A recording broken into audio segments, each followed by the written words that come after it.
live, man. All right, so first thing we're gonna start with, we are going to have Lucas get into his 3-point stance.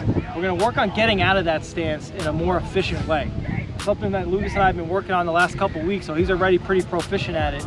But what we're looking at is that Lucas doesn't come up out of his stance vertically.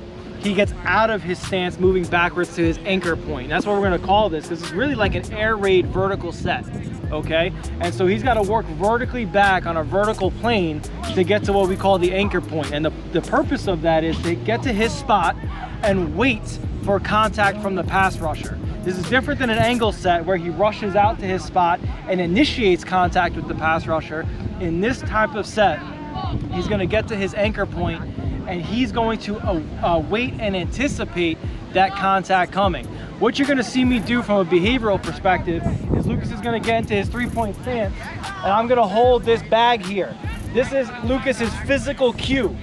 This tells Lucas that if he comes up vertically and hits this bag, we're gonna stop the rep immediately and go back into our stance and try it again until, you're gonna take a live rep here, until he gets out perfectly. Here we go on go, ready, set, go, without touching the bag. And that's how we know he gets out of his stance without popping up. Go.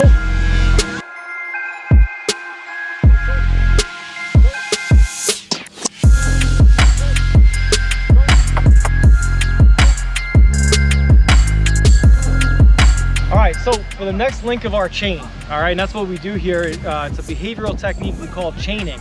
And that's when we try to create a complex movement pattern by breaking it down into its individual links. The first section, the first link of this chain that you saw was Lucas in his 3-point stance, bag over the shoulder, making sure he gets out without touching the bag, without popping up vertically. But what we know is on game day, Lucas doesn't just get to set up in his stance and wait there for the play to be called. He's got to go to the huddle, he's got to get into the stance correctly and then get out of it under pressure. So what we're gonna do is we're gonna kind of recreate a little bit of that.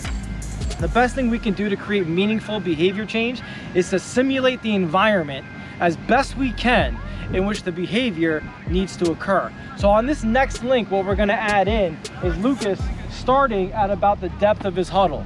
And as Lucas starts to walk over, I'm gonna give him a 5 count. I'm gonna count down 5, 4, 3, 2, 1. At that point, Lucas needs to be in his stance. The bag will go up.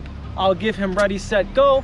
And then we get out of the stance and we repeat that process. Once the rep is done, Lucas immediately will go back to the huddle and walk back over. And then we repeat it again and again. We're going for 5 consecutive reps without hitting the bag. Here we go. 5, 4, 3, 2, 1. Ready, set, go.